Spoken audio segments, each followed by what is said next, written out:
Would you all please rise and join us for the Pledge of Allegiance? I pledge allegiance to the flag of the United States of America and to the republic for which it stands, one nation, under God, indivisible, with liberty and justice for all. Plenty of good seats up front. Can I have a roll call, please? Mr. Burns? Here. Mr. Cook? Here. Mr. McCarthy? Here. Mr. Griffin? Present. Order to the bills. I'll make a motion that the town board approve abstract number 11, dated June 11th, 2014, in the amount of $380,270.61. So moved. Second. A roll call, please. Mr. Burns? Yes. Mr. Cook? Yes. Mr. McCarthy? Yes. Mr. Griffin? Yes. Mr. McCarthy, I think you're up to bat. Big agenda. All right, my first item is replacement of the parking lot at the rec center. Light. Pardon? What did I say to the light? Then I said replace the parking light. Oh, it sounded like you said lot, but okay, never mind. Replace it. Both offices went out and got 3 bids. Two came back. And I'd like to make a motion to approve wired up electrical not to exceed $2,935 for a replacement parking light. So moved. Second. All in favor? Aye. Another recreation. I make a motion to approve the purchase of hooded sweatshirts, playoff champs, and T-shirts, regular season champs, to Steve Danucci, not to exceed $758. So moved. Second. All in favor? Aye. Any opposed? I have a memo from Matt Chabarro. I'll read it. I am writing this memo to inform you that Veronica Roach, Chris Santos, Genevieve Langlos, and Marcus Chasey will be working more than 17.5 hours a week during the summer camp season. Veronica and Chris are camp directors, and all 4 are on-site health designees for our summer camps. On-site health designees are required by the Putnam County Department of Health in order to operate a summer day camp. Trish Vaughn, who works on our kindergarten enrichment program during the school year, will also be working in our summer camps. And that's from Matt Chabarro. So I make a motion to approve working more than 17.5 hours. So moved. Second. All in favor? Aye. Any opposed? Good. And I believe that is it. Okay. Big Well, we get to July 19th luau. Putnam Lake. Oh, I thought that was Kevin. Well, it's just Okay. two announcements. It doesn't matter. We'll let Kevin do it. All right. Kevin can have the announcement. I can. You're probably good. Up to buy a grass dirt. Yeah. Do you have this? Yeah. Okay. All right. I guess I'm up. Building Department request for coverage. We have a memo from Nick Lamberti. Pursuant to my upcoming retirement, I believe it's prudent to have Mr. Raines cover the Building Department from June 30th to July 6th until Mr. McCarthy assumes his position on July 7th. Like us to ensure that there's adequate funds. I've spoken to the town controller. That's not an issue. So at this time, we'll approve the request to have Dave Raines act as temporary building inspector from July 30th, from June 30th to July 6th, 2014. So moved. Second. All in favor? Aye. Any opposed? Okay, Gallo letter. We have a letter from Mrs. Gallo, who lives on 23 Palmera Road. She's writing in regard to the barbecue establishment that is behind her house on Fairfield Drive. The smell and the smoke is being admitted is affecting me physically, especially the smoke. I am in ill health and don't need any extra stress from bad air quality. I'm hoping to be able to sit outside on my porch in nice weather without having the pungent smell of barbecue or smoke. Would appreciate if the town could look into this matter. Your kind attention to controlling this impact would be greatly appreciated. Ella Gallo. Well, I asked the planning board for an opinion, and I asked the building department for an opinion, and Mr. Rogan is with us tonight. Triple Barbecue, we raised a number of issues and asked if there was, what could be done, and essentially the building department request answers the questions. Yes, the smoke and meats and other items. And bottom line, according to the code enforcement officer, he doesn't see any violations out there that are enforceable. The health department approved the restaurant. Does the smoking operation violate zoning code or building code, property maintenance? According to the building inspector, it does not violate zoning, building, or property maintenance codes. And I believe the town has no means to further reduce smoke or odor under current regulations which apply to this property. So essentially, he responded to the planning board, answered the questions, and his basically the statement is that he doesn't see that there's any code enforcement available through his office. And so, Dee Dee, you had something you wanted to add? Yeah. Could we have your name for the record, young lady? Thank you. I understand. First of all, we sent a letter in about a week and a half ago to the planning and building department, and I just heard from Mr. Rogan that they didn't receive it, so I don't understand that. But from what you're describing tonight, it's upsetting because no one came to our property to see what effects these had. So that's upsetting. I got a call from Mrs. Gallagher this morning. She knew that the letter came in, and she asked me to relay how severe the impact is on her. And I don't know if I can do that properly, but she said that the noise, smoke, and the odor is affecting her health to the point of nausea and vomiting. Now, we have smoke and fumes and noise 24 hours a day. It runs all night long and all day long. We have photographs of all the smoke that's coming out of it. We have so much discharge. We cannot keep our windows open at night. During the day, I fail to understand how, in all due respect, the building department can say that this is not impacting the neighborhood. I invite anybody to come over and stand inside my home at 2 o'clock at night and see what it smells like. And we've lived next to a commercial area since 1988. We've never had such impact. And I mean, we all know that barbecue smoke is very intense. And I'll just sort of go over what my letter stated. Briefly, the impact and operation of the establishment at this location is just so overpowering. The barbecue process, as I said, is well-known smoke and odor producer by definition. Yet this one borders a residential area. It operates on a tiny commercial parcel that's not even a third the size of the current requirement for a commercial zone, with residents right next door. It has no setback or enough property to dissipate the noise, the fumes, or the odor. There are no filters, no sound barriers, and no restrictions of any operation. I don't see how, under the commercial use, that 24-hour-a-day operation is acceptable. So on that alone. Newly installed commercial fans and compressors run day and night, and ovens and other restaurant equipment are being power washed in the backyard. So we even have the runoff from the grease and the oil that they clean. They're acting as if this is like an industrial area, and I don't think the town understands the impact that is coming onto the properties nearby.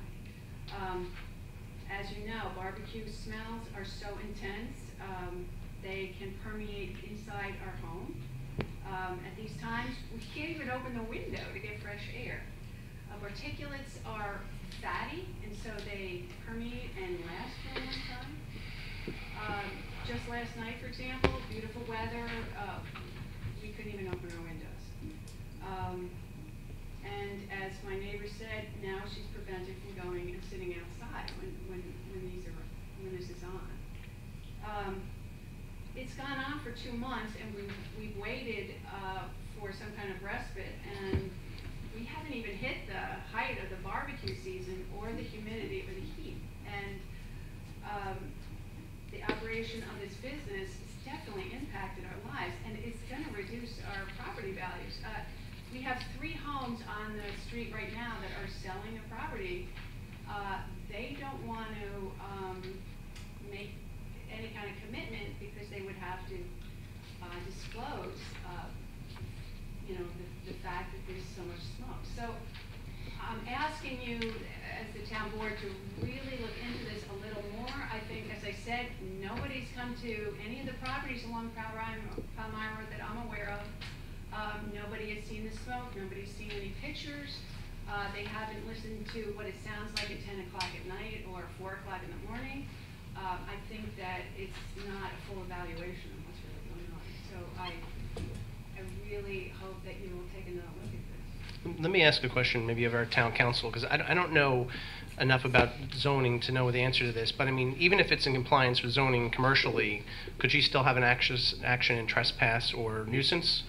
Because it sounds to me like you may have a private cause of action in trespass or nuisance against, even though we can't as a town, if we find that it's in compliance with our local codes, but from what you're describing, smoke coming onto your property, particulates running onto your property, that's a trespass. And, you know, smoke coming into your, In regards to the code? you know, the noise may be a nuisance, so you might have a private cause of action against the barbecue. Now, I know you may not want to go hire an attorney and bring an action to quiet a nuisance or to bring an action in trespass, but a private citizen may stand differently than this town stands as to this, if it's fully in compliance All right, with in the regards codes. to the code, I'm just, Yeah.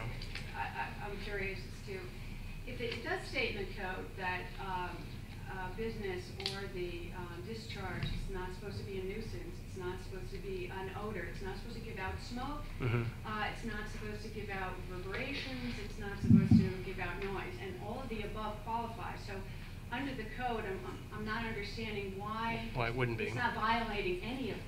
Well, let me ask one other question, just before anyone brings a lawsuit or we have to go back and, you know, do something. Has anyone actually gone to the owner and said, we're affected in this matter? Has everybody reached out to the owner and said, hey, this is a problem for us, what can you do for us? We have these issues. Has anybody tried to talk to them? Well, I know on Facebook, and there's some comments, you know, we've had issues because they had an outdoor smoker, and the town said that was a... Well, it would just seem before... And that came back, and...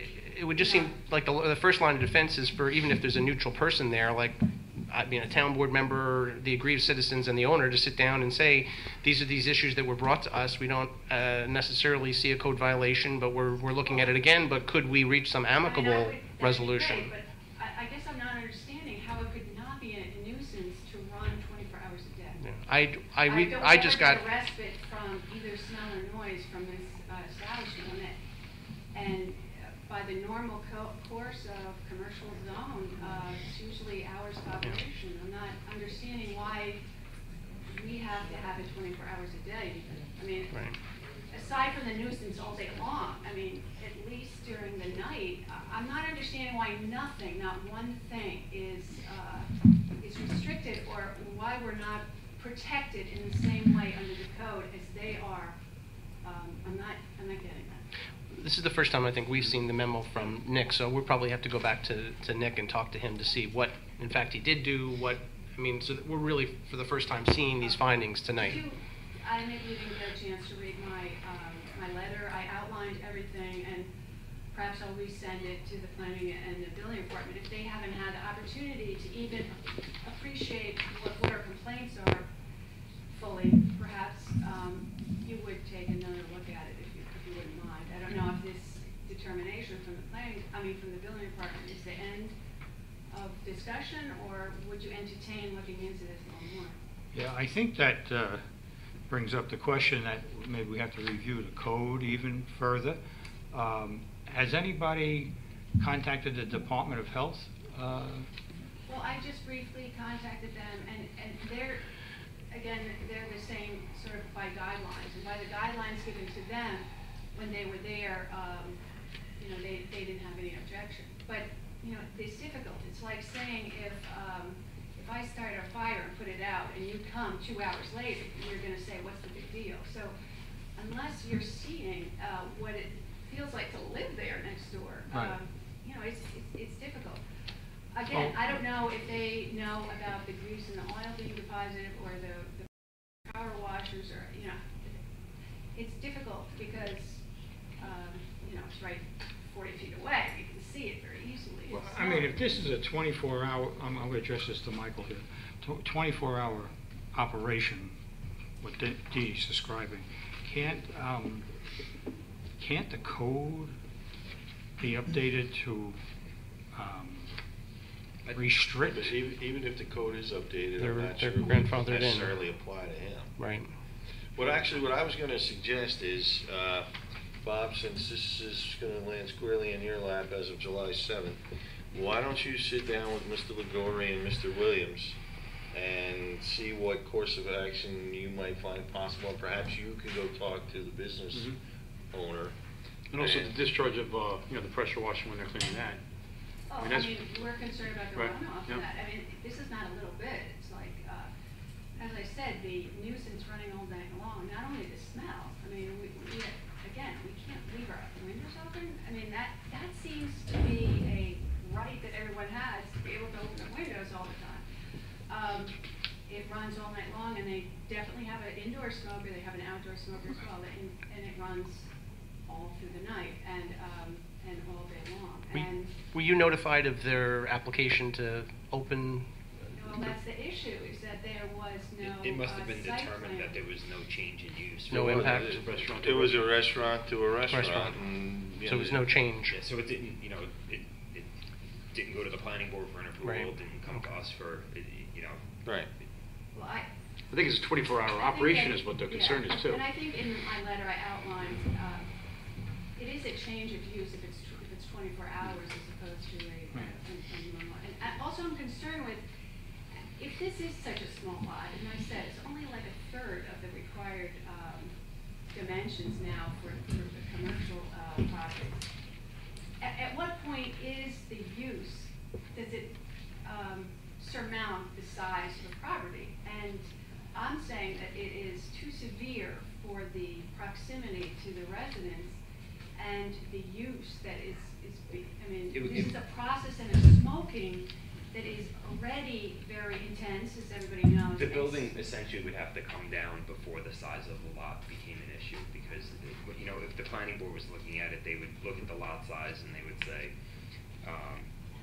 and again, let's say we separated the barbecue use from some other type of use. If someone went in there and operated maybe another restaurant that didn't have a smoker and didn't operate for 16 or 18 hours a day, the lot size would just be pre-existing, non-conforming. But if that lot was vacant and I came in to go build on it, then I would need a variance I'd have to go to the zoning board and say, look, I want to build this. I don't have the requisite lot area. This is, I need an area variance. When you have the building and it's up, that it's kind of a different story. It doesn't really matter that the lot is non-conforming. Now. Well, at what point? Well, then now we have a very interesting situation where we have a use that has smoke that comes off the property. If with those conditions present, then I think the planning board would say, maybe this isn't big enough for your operation, or I think I kind of liken the barbecue uses to having an outdoor furnace. Many times the outdoor furnace produces the same effect because they run continually. Well, they have both indoor and out. Yeah, I mean, they put it on at night, and it runs Sure. all night, and then they come in the morning. Yep, and generally the issue is that the stack needs to be a certain height in order to make sure that the smoke dissipates effectively in the air. And that's not to say that the neighbors aren't affected. I mean, you can smell your neighbor's fireplace when you come home if you smell wood burning. So I guess the long and short of it is Bob and I will I have your letter, certainly I got it, and Bob and I will sit down, we'll take a look at Nick's letter, we'll go back through the code, and if there's Do you have one on it? yeah, I have your letter. Oh, you have it from the town board? I have it from Don. It must have came from the town board. Okay. So, Could I ask that, Bob, too, if I could add on to the request that Mike asked you guys about getting Sure. together, not to wait till July 7th? I mean, he's we approved can- and he can operate as a we can move town forward. councilman, and We'll go back through the code and we'll take a look and see if there's something that Nick missed, or maybe got something wrong. It's entirely possible it's 100% right, but we'll go back through it. Well, okay, The best we can do right now. The question is, again, I'm coming up with, if we are getting this impact, at what point are we protected? Well, there's I only- understand that from their point of view, but what about our point of view? Well, that's you could always hire a lawyer and Okay. you could always bring an action and nuisance, but you have our commitment that Okay. we're going to re-examine the position that's been presented to I us. appreciate that. Hi, I'm Jeff Bodie, Pleasant Lake. I read the zoning codes for Patterson and all the districts, so light commercial, and they all said the same thing about a business cannot make noise, emit smoke, fumes. So I think when I saw that, when we first looked at it, when they opened up, I thought that was really the crux or the key to control of remediation for us. So that Is there a time when the smoke and particulates are worse than others? He on his Facebook page, he says that the operation of smoke takes 16 hours. So what he generally does, he closes at 10 o'clock at night. He puts fresh meat in the smoker at 9 o'clock at night. And the first couple hours is when it's the worst. That's when the smoke comes out and all the smell. So like last night, I went to bed at 10 o'clock, opened the windows like this. So it may be an issue of when Nick was visiting the site. That might be. Yeah, I mean, look, I think we have enough information between the two letters where we can take a look. Yeah, I can't promise anything, but we can certainly commit to you that we will re-examine the current letter that the board's been presented with. If you have any questions, I'll Nope. Thank you. Okay. Next item on my agenda, the Metro North letter. They are going to be putting up a 120-foot monopole alongside the railroad tracks in proximity. Behind Kevin Nagy's home? No, and unfortunately for Kevin, Thank God. he won't have to be irradiated with their. Where is it going to be? It's just north of 164. I don't know. Looks like from the map they sent us about 1,000. Oh, so it's going to be behind my house. Yeah, it's actually going to be closer to 164. 164? I don't think you'll be able to see it from your house, unless the ball field lights are on. Maybe then you might be able to. Those are in our backyard. Catch a glimpse of it. But Alright. based on preliminary design, a contractor will begin the process this year to finalize design, construct 15 new monopole sites to support the new police radio system, Metro North service territory. So we're getting one, and 14 others going elsewhere. So. One of the monopoles will be located in the area indicated on the attached map. While pursuant to the Public Authorities Law, the construction and operation of the new monopoles and related facilities are exempt from local regulations and review under the State Environmental Quality Review Act. We will conduct outreach and keep you informed of this project.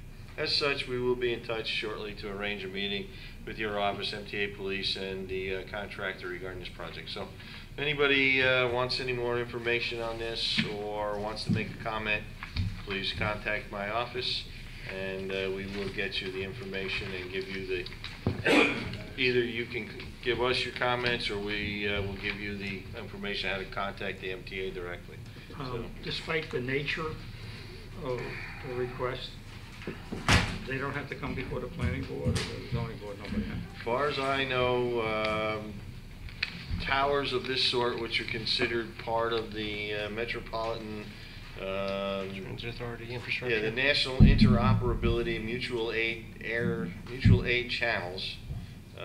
This is part of the a program that they've promoted because apparently they have dead spots in their communications and other issues, so they want to, and I assume that, because it's part of the National Interoperability Mutual Aid Channels, that the fire departments and emergency responders will have access to those channels as well.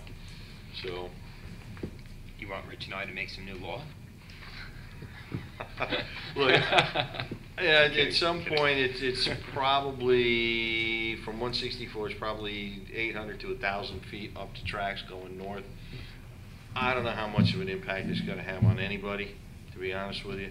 And if it's going to improve, no, it will. Just interject, and I put there. No? Yeah, it's a middle of the wetlands. Oh, Okay. They're gonna have to put it on the south side of the tracks, in the place where the old station was. Oh, okay. Then it will be a bit more of a Where was visibility the issue. old station? 164 Bullet Hole Road, railroad tracks run through there. The station was on the south Could side. you of the get a little tracks. closer to the microphone, young man? okay. South side of the tracks by the trestle. Oh, okay. That's the only high and dry land. Other than that, they try to put it on the north. It's all Oh, wetlands. Hmm. Maybe they're gonna put it on stilts. All right, we'll keep you posted. In the wetlands, that'll be Mr. Burns, I believe you are hitting in the third spot tonight. All right, first item on my agenda, please grab your grass skirts and join us at the Luau Party in Putnam Lake, July 19th. Rain date is, or actually rain location, I believe, is Sacred Heart Church. Tickets are $35 per person, must be purchased in advance. Price includes appetizers, dinner, dessert, beverage, and music by DJ Sounds Unlimited. Bring beach chairs if held by Warren Beach. Actually, we have a memo from Pat Ploger regarding Putnam Lake parking signs. They're asking for some direction as to where they should be placed. I don't know if we're in a position right now to respond to this email, or Well, do you want me to read it, or my bigger concern was what she wanted on the signs. no parking? Well, and residents use of parkland only, overnight parking, Putnam Lake PD. Where did you? Mark this. Well, that's. Yeah, but most people would misassume that to mean police department. I think that's And very creative, actually. We don't have one of those. There's the chief. Putnam Lake PD, nice. Yes. So should we just refer this to? I would ask the planner for some input on this as to, signs and then how many you need and locations and et cetera, so. We'll get back to her Yeah. by next meeting? Okay, all right.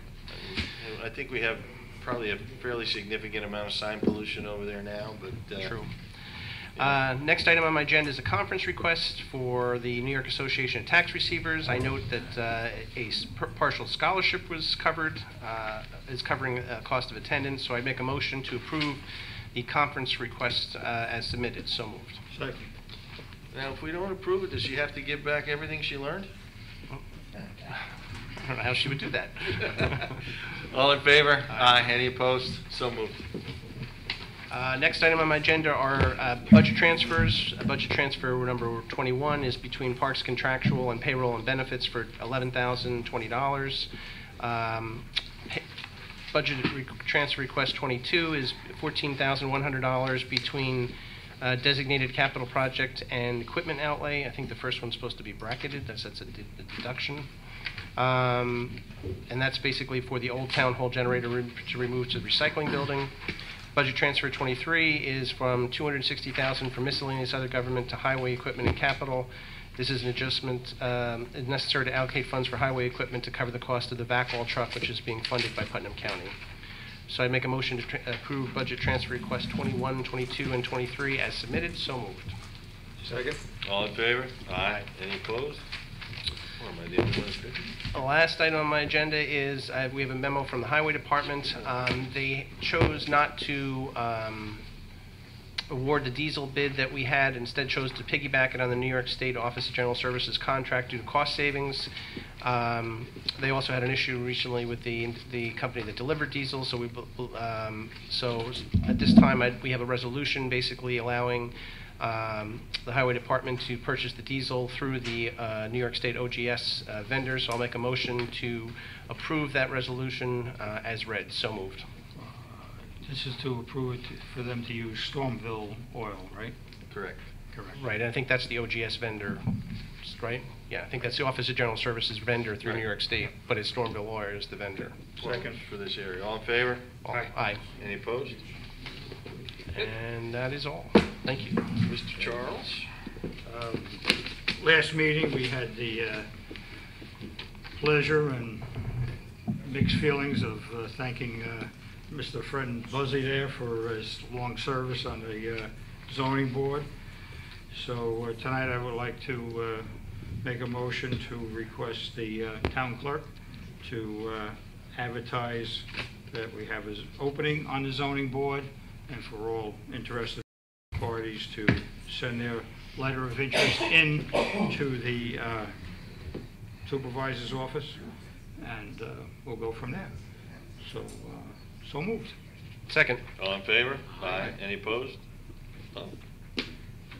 Next, we have a request from the Putnam Lake seniors to take an extensive luncheon cruise on the Mediterranean. Really? Nice. So, looks good to me, between Sacred Heart Church and the shores on Kingston, New York. So I will make a motion that the town board approve the senior trip request as submitted from Mary Ann O'Connor, dated 9/17/2014. So moved. Second. All in favor? Aye. Are you bringing Ed? Yes. Wear your grass skirt. Okay, well, Dave, you still want us to approve this? All in favor? Aye. Any opposed? Have a great time. I want to go. Well, I was gonna say, in I'm gonna wait. 7,600 7,313. 7,315, okay, and then you can go. And I only have to wait 4 more days. But, all right, other business, is any? Oh, wait a minute, I have, the last thing on my agenda here is to ask for an executive session after we complete other business public recognition. That's what I was trying to do. Okay. All right. Second. All in favor? Aye. All right, so you're gonna defer that till after public recognition? Yes, sir. Other business? You got any other business? I do. Announcements.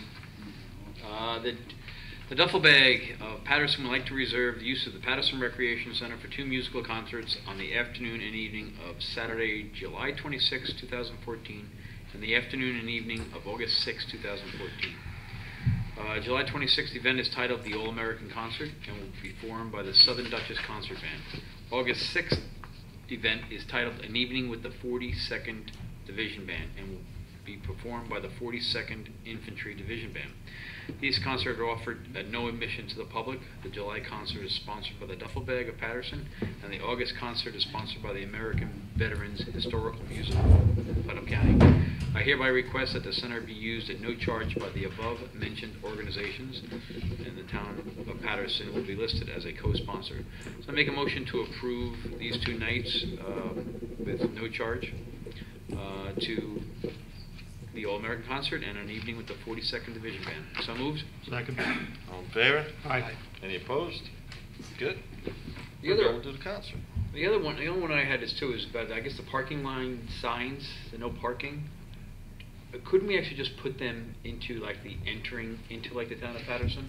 I know I have one on Mine Road because you come from Pauling into Patterson, and so they actually be just general signs. Many times when you go into a municipality, it actually says, town, you can't park from November 15th to April 15th. Yeah, that's true. That's So entranceways or something like that.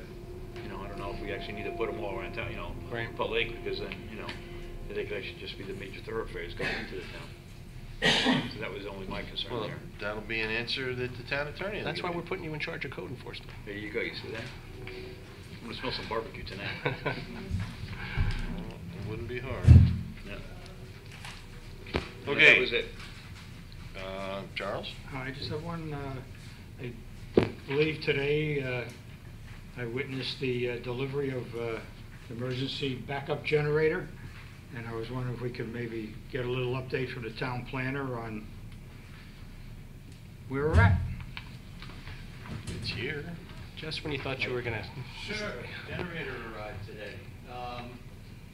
We're planning on hooking it up this weekend, Friday late, sometime between 4:30 and 6.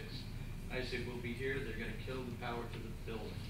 The power's going to stay off on the building until Monday morning when they come back and turn it back on. During that time, we're going to make the connection between the generator and our panel, taking out the old ATS switch. And then hopefully sometime next week, we'll connect in the gas and we'll be pulling up. Does that mean the alarm company's going to call me this weekend? That means, no, we're going to put Do they ever call you? Sometimes. I'm usually in White Plains. I'm not really much of a help. No, we're gonna have to put them on notice that, the alarm's Alarm's gonna going go off. the weekend. Did we shift the previous one down The to, previous one is already down at the sanitation, and it's mounted on a pad. Most of the lines have been run, just waiting for Russ to finish up the pad, because he was gracious enough to put the concrete pad in, for the propane tank. And we're gonna put a propane tank out there, that'll be operational. Great. so the one for Town Hall could be operational by the end of next week? I'm hoping if we can get the gas company in, they're not always the easiest to work with. Wonderful. Thank you. Time for hurricane season. Well, that's one concern. I know the last time we had a major storm here, the building was closed for 5 days, and that's not going to work.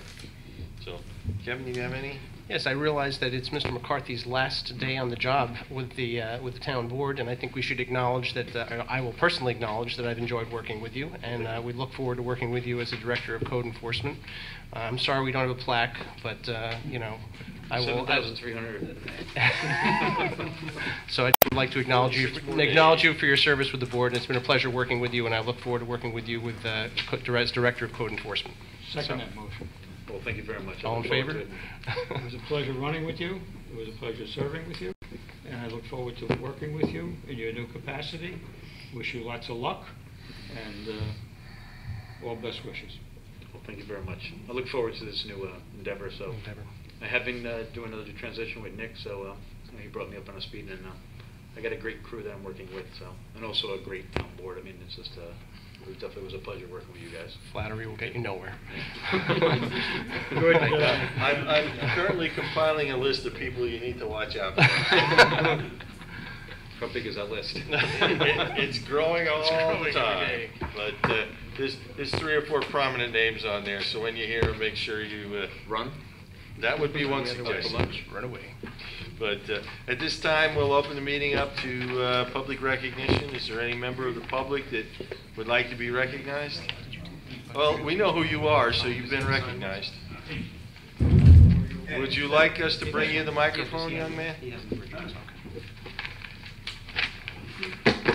reason I'm able to go on this trip on the Mediterranean is I'm an old gimp. Oh, again. Someday you gentlemen, out of your youthful stage, you'll be able to go on these trips too.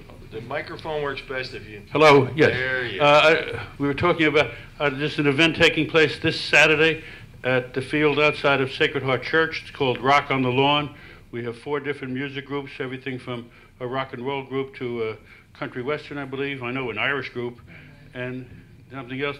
Will take place from 1 p.m. 11 a.m. till about almost 5 o'clock.